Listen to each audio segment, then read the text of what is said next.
നമ്മൾ engineering students ഏറ്റവും അധികം യൂസ് ചെയ്യുന്ന ഒരു കാര്യമാണ് സയന്റിഫിക് കാൽക്കുലേറ്റർ എന്ന് പറയുന്നത്.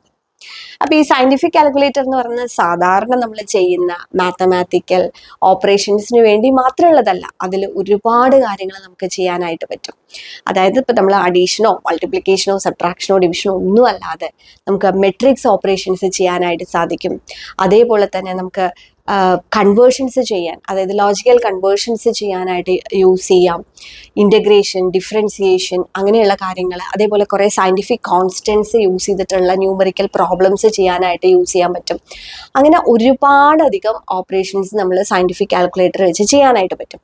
അപ്പോൾ പലപ്പോഴും പല കുട്ടികൾക്കും ഇതിനെപ്പറ്റി വലിയ ധാരണയൊന്നുമില്ല. എങ്ങനെയാണ് സയൻറ്റിഫിക് കാൽക്കുലേറ്റർ യൂസ് ചെയ്യേണ്ടതെന്ന് പോലും അറിയാത്തവരുണ്ട്.